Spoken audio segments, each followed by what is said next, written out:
Hi, everyone. Welcome back to Hospitality Today Live. I'm Deborah Gardner, your host, where I really enjoy introducing new and great guests here on HTL so that you can listen to their perspective, stories, lessons, and their opinions. And today we have Jason Dunn in the house. Yes, we do. Hey, a lot, he's got a laundry list of awards, but yet Jason is also the immediate past board chairman with the National Coalition of Black Meeting Professionals. And he's been with the Cincinnati, USA Convention Visitors Bureau for a long time as well. And today, Jason is going to talk about a different perspective on how people represent their cities and businesses. He's also going to talk about what community-based selling is all about and why tourism is an empowering vehicle, and so much more. So stick around. You're not going to want to miss this great episode with Jason Dunn.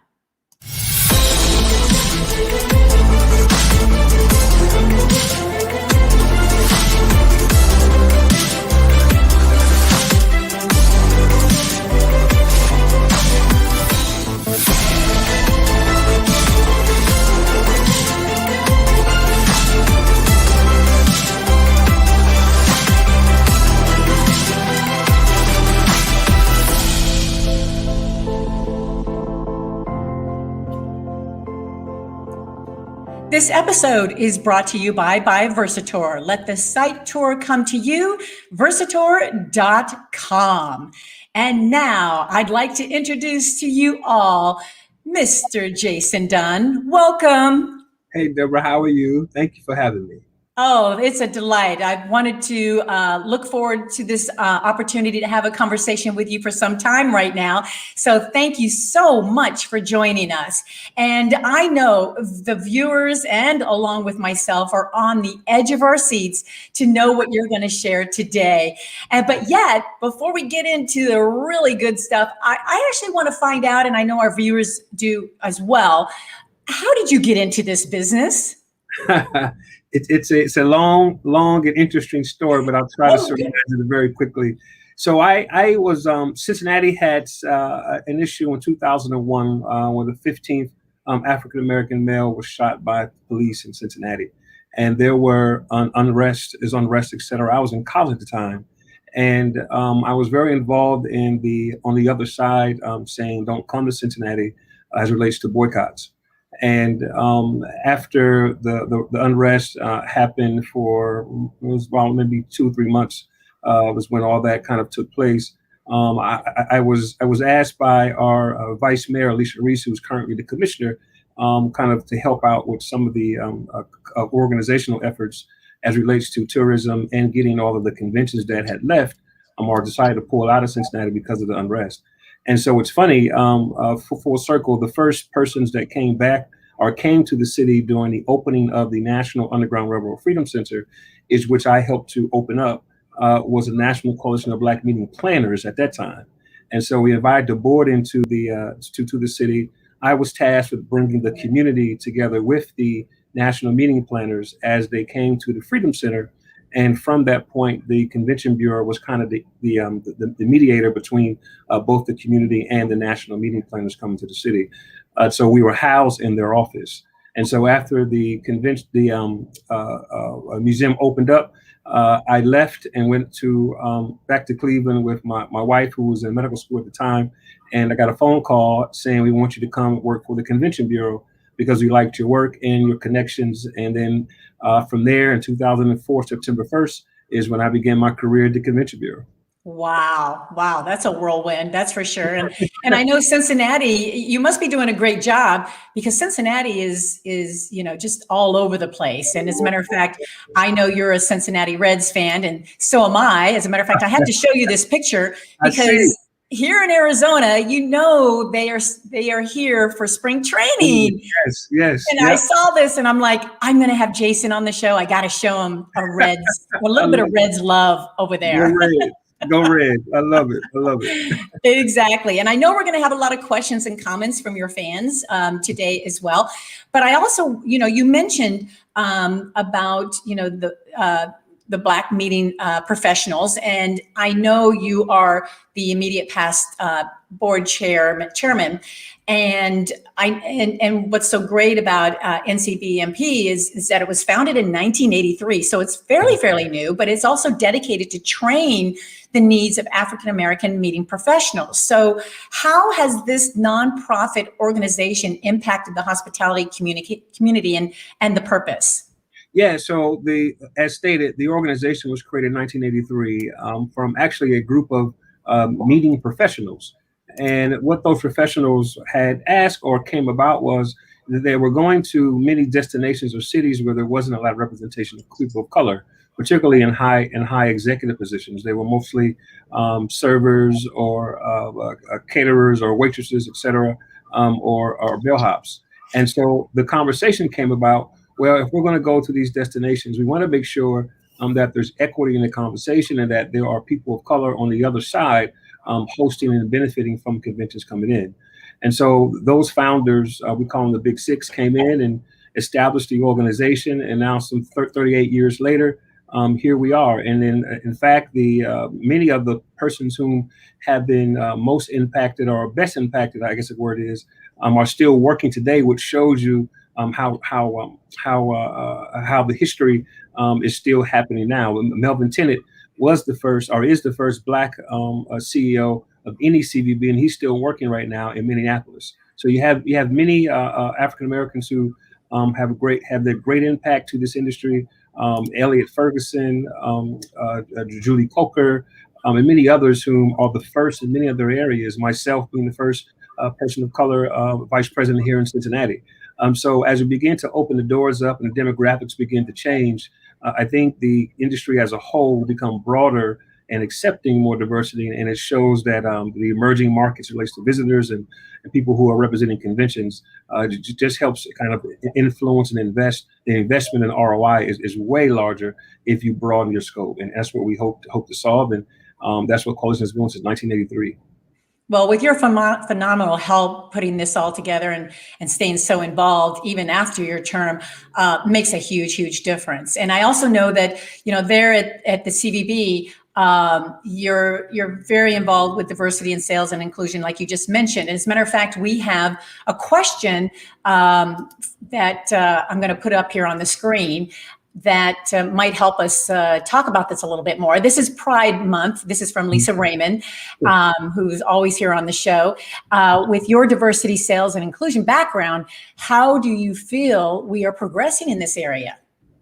Yeah, so I can only speak for our city. Our city is welcoming into all. One, two, I think there's been an intentional effort to include the local community as relates to the LGBT community, and how we engage them as relates to national conventions. We make sure that they're at the table having conversations. There's marketing material that is directly impacting their community. We make sure that they're a part of every decision when it comes to rolling it out. Here in Cincinnati, there's 15 Fortune 1000 companies, Procter & Gamble, Kroger, Federated, et cetera, whom have tremendous impacts within that community. And as a whole, we're intentional about making sure that we're open and welcome to all. So I think it has to be intentional and it has to be authentic. So I think as people begin to look at diversity and understand what that means from a broader perspective, it's all inclusive. And I also believe that you cannot just dilute the efforts of going after one market and kind of lessen the resources to the other. I think you have to figure out in an intentional way, are you really after this particular demographic? Are you properly resourcing them? And then do they see themselves in your collateral? Do they see themselves in your efforts? And do they see themselves on your staff? And are you truly and intentionally going after them to make sure that you're empowering them to be the best selves and be their authentic self? And I believe if you wrap that kind of formula around, you'll see the investment there, you'll see the ROI, and also believe that you'll see a more inclusive and empowering city. I'm glad to hear that, because in all truths in our industry, it has been an underestimated topic and point to pay attention to. And it's so good to hear that Cincinnati is on top of it to make this actually happen. And in all fairness, around the world, as a matter of fact. So your city's going to be a great example of that, just that. And speaking of cities, I want to get right to the different perspective that you want to bring to the table on how people are representing their cities and businesses. Can you tell us a little bit about that? Yeah. So I think, again, I am not a hospitality professional as relates to coming through the hotels or coming through the bureau or maybe on the tour operator side, et cetera. How I see tourism is an empowering vehicle, meaning that if we are able to align a problem that your city is having or an opportunity that your city may want to pursue with a actual convention or association that is in tune or expert or created to solve those problems or to bring opportunities to you, then I believe that people should look at tourism from that perspective. So when conventions come to a destination, there should be some type of alignment where you're empowering the demographics of which that actual convention serves. You're also finding ways to create B2B business for small businesses. I believe also there's policy that can be impacted by national conventions coming to, or international conventions coming to a destination. So I think oftentimes the tourism community gets bogged down into auditors and what's the sales sheet saying, what are the owners saying, where are occupancy numbers at ADR, et cetera, which is fine. But look at the bigger perspective. If we're bringing in fresh money, sometimes in the billions of dollars into a community, and that ripple effect goes all the way down to hourly employees and up to salary employees, and as a whole collectively impacts commerce within a region, and a ripple effect helps with jobs, helps with schools, helps with police, helps with economic development. It helps with bringing companies to a destination that may not have wanted to come until they visited here from a convention that gives people jobs. Those jobs go back into tax dollars. So if you look at it from an empowerment perspective, I think tourism drives the economies, tourism drives morale, tourism drives competition, and it also helps with job development and workforce development. And so I think we have to stop kind of putting ourselves in a pigeonhole and open it up and look broadly on our impact. And as we look at the demographics changing, it only behooves us to align and begin to open up to that new consumer base, because people want to go where diversity is. They want to go where they see themselves at, and they'll spend their money with destinations and brands, et cetera, who are speaking to them. So it's not the transactional piece or the traditional role of hotels or CVB. I think we have to break those walls down and be a part of the community in an authentic way. And I think that's the way of the future as it relates to tourism as we move forward. So, wow, that is incredible information. And I totally 2000% agree with that as well. So how does that intertwine with what you call community-based selling? And what is that? Yeah, so community-based selling is a model where we go to the local community and ensure that the Convention Bureau has a authentic relationship with those organizations. Okay. Meaning that we're not going to go after a national convention or international convention without the support of the local community. And so once we get their support, we take them with us to actually present to the organization. We align whatever the mission of the organization is with a cause that we want to affect or change within our city. And we don't sell. We have 2,000 hotel rooms on one street. Our convention center is 297,000 square feet. We sell, here's the impact that your convention will make if you come to our city. Here's the impact that the policy that you can help us change will help the citizens that live in this city. Here's the impact that when you leave, that the legacy group or the legacy work that you have done within this city for the 4 or 5 days you were here will long serve generations to come within our destination.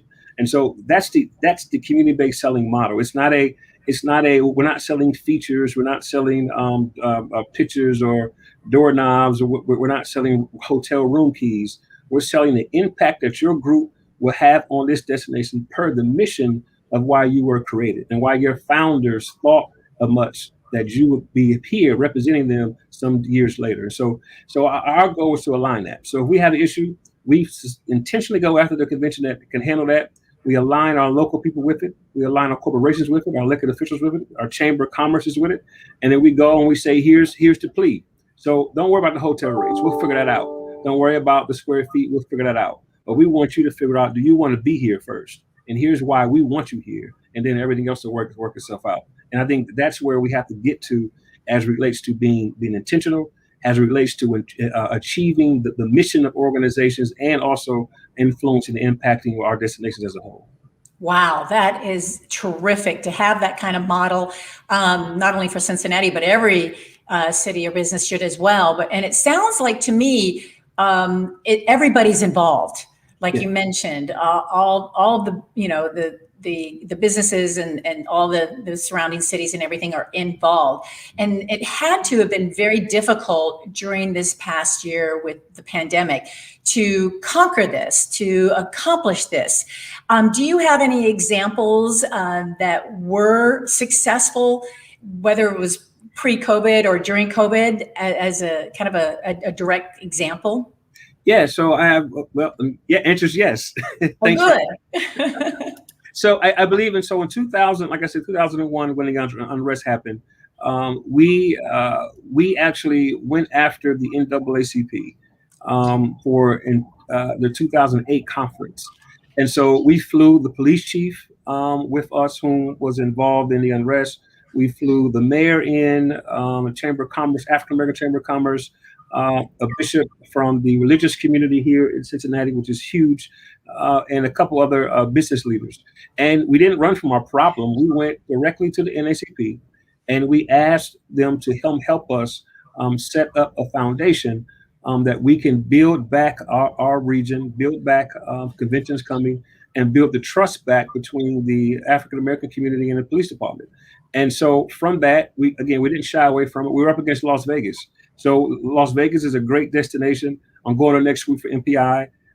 It's glitz and glamour, good time, etc. But we show them they can make a bigger impact by coming to Cincinnati than they could in Las Vegas, because we couldn't compete with Vegas. I mean, let's just be honest with it. So we had to find find a way to align their morale with ours, their mission with ours, and the impact long term. And so we won that convention. I think a second will be the LULAC convention, League of United Latin American Citizens. We had some issues here with the Hispanic community where we had a sheriff in one of the outlining counties that didn't want some persons who didn't speak English to come visit to their county. So we aligned with LULAC, came with LULAC. We said, I think we were up against Disney World, I believe. And so we said, listen, we don't have all the glitz and glamour, but we need your impact, we need your input, and we need your help changing policies. We need your help to influence and empower the Hispanic community here in Cincinnati to stand up and organize and do the things they need to do. And so when we did that, the convention came, international policymakers came. President Fox from Mexico was here as well. And we had a real discussion about it. And I think that the community since then has been empowered, and we've brought several international conventions here that have spoke to the power and frankly help recruit people to come to the city to work for Procter & Gamble, Kroger, et cetera, GE, because we've shown that we're welcome and open for all. And so those are just two examples where I think tourism empowered the community. 1, 2, effected change, and 3, create a policy that still to this date sustains itself long term, that positions Cincinnati as a global leader and thought leader in this space.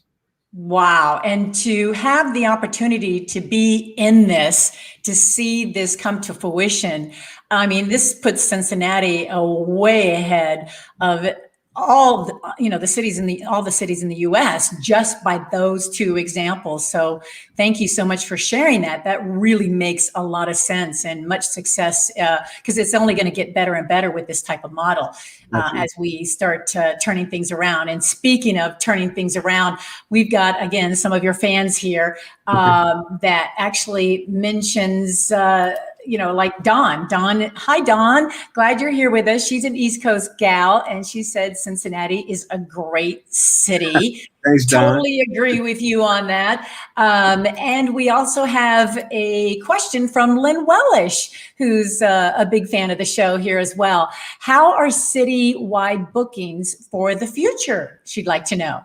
Yeah, so of course, with everyone, we had some things happen last year with COVID, and so we're actually having our first citywide convention. The Moose International is coming in June, and also the Mennonite Church is coming right after them in June, and a private truck I think is coming next week. So we have some groups who are saying that we trust Cincinnati. We are taking every precaution to ensure folks feel safe, and so although we've lost some and kind of had to move in different years, others are saying they want to trust us, and we're open for business. So I would say it's steady. It's not as it was in 2019, but it's picking back up, and I'm hopeful for the future in 2021 and 2022 and on. Oh, excellent. Well, and I know that as long as you've been in this industry and you have learned so much, I'm sure this entire year, is there anything that you'd like to share that might have been a totally different learning lesson of some sort than all the previous years you've been in the business? Yeah, so I think 2020, when I served as chair of National Coalition of Black Media Professionals, many didn't know that I was furloughed from March till the middle of September, but I still maintained the chairmanship. And what it forced me to do is to look outside of the box. And as it relates to many people who look like me in this industry, oftentimes pigeonholed into certain groups or certain markets. And so when I was over coalition, it forced me to kind of collaborate with other organizations that historically we may not have collaborated with. And I think what COVID did was set everybody equal.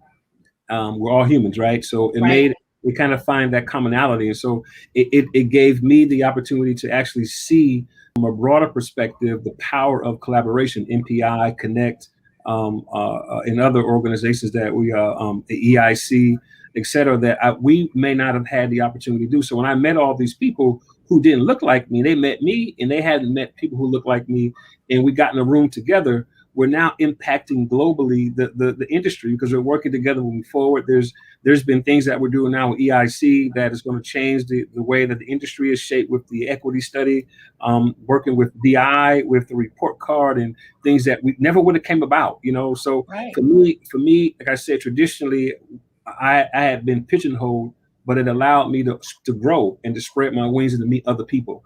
And so that gave me tremendous confidence, tremendous courage.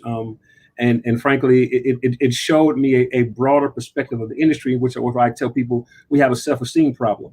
Because if I was able to do that, just imagine if we really understood our power, right? And what we really could do and the resources that we affect.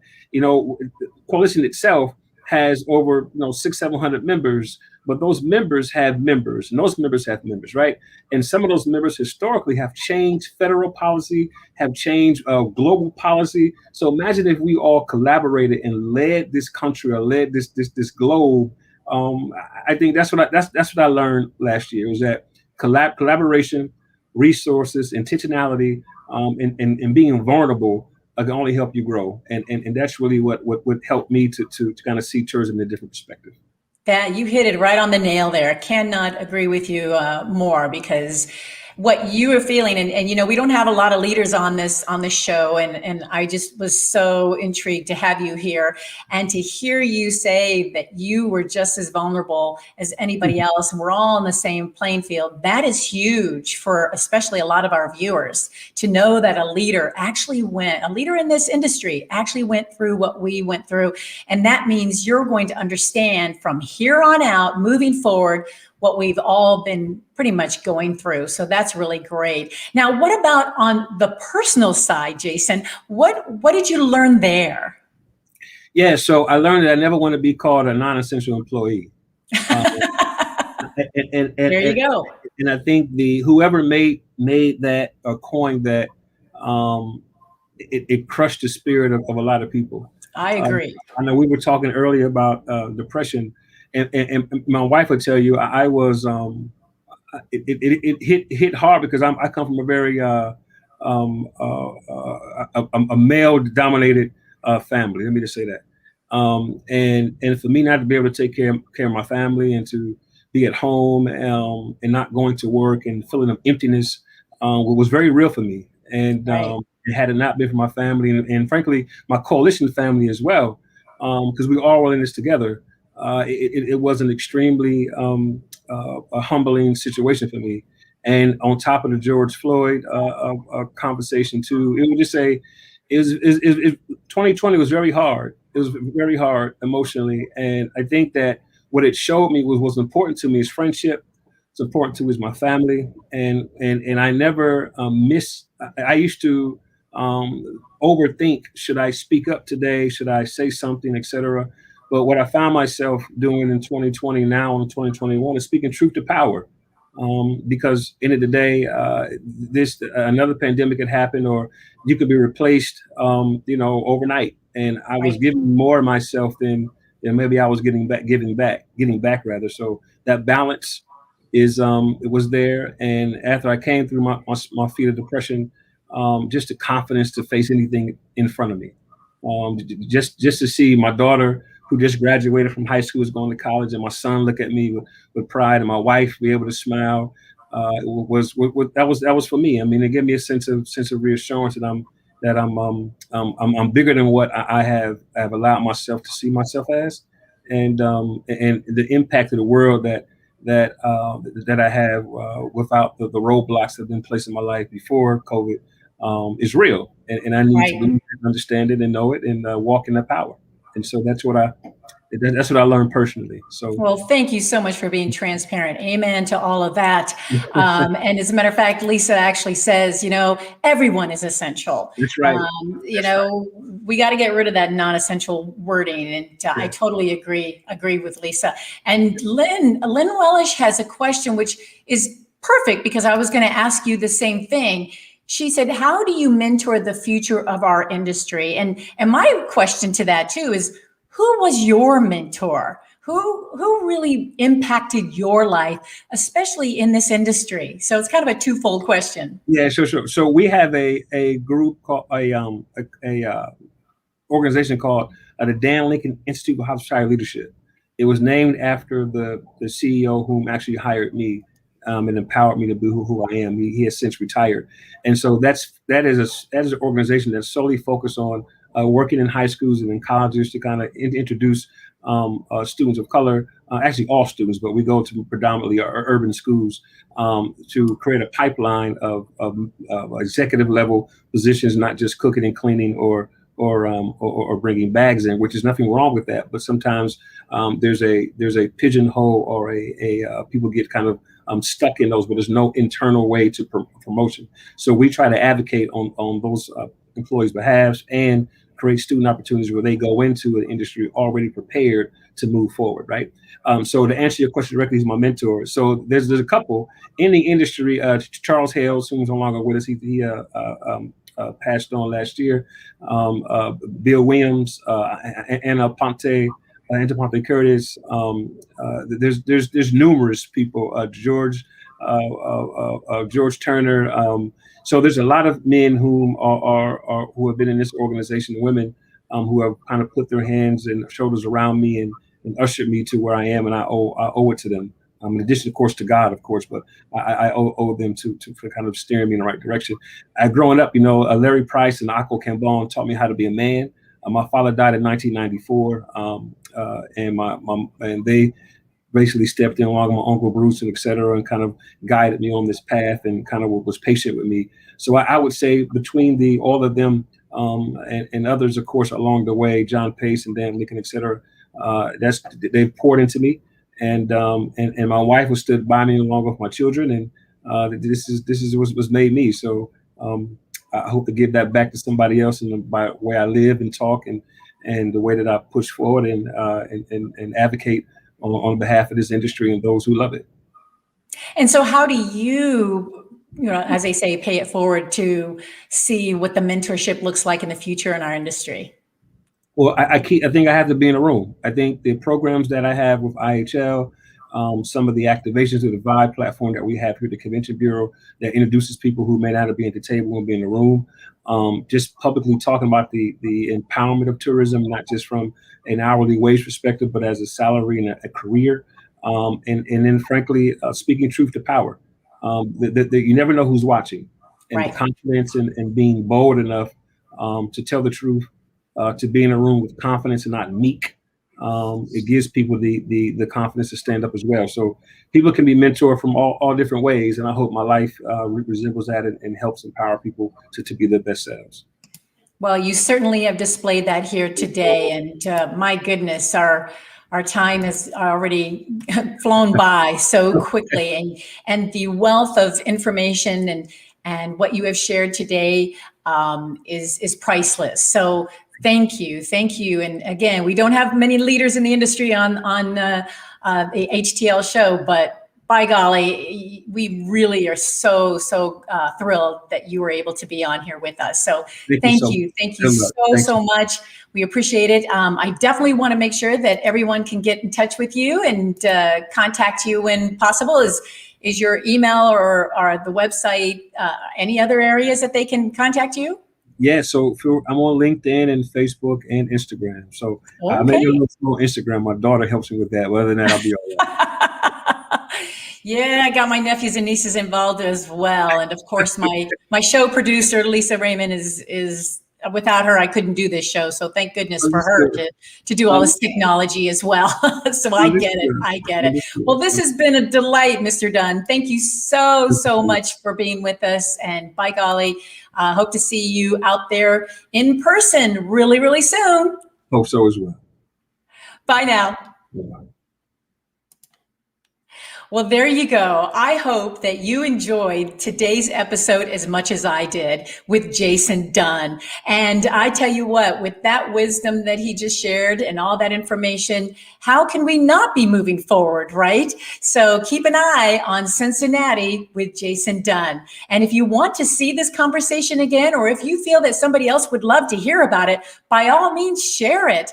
Just go to Hospitality Today Live, all the social media platforms, and your favorite platforms as well. And we want to thank our sponsor, Versator. Let the site tour come to you, versator.com. And if you have any questions or would like to eventually be on the show, because we're now going to book into 2022, you can contact us at hello@hospitalitytodaylive.com. Well, who's up next? I bet you're wondering. Well, let's just say he has covered the travel trade industry for over 30 years, and he is the vice president, chief editor of the Meetings Today magazine. I'm talking about Tyler Davidson, and he is going to actually be live at the MPI WEC conference next week in Las Vegas. So what you're going to do is hear him talk about what he sees on the ground from there, what he's hearing about the return to in-person meetings, and also, he's going to be talking with people on the lessons the industry has learned about the pandemic moving forward. So this is something that you definitely don't want to miss because it's going to come live from Las Vegas. I'm Deborah Gardner. Thank you so much for joining us today. And remember, if you're thinking about it, we're talking about it right here on Hospitality Today Live. Have a wonderful week, everybody.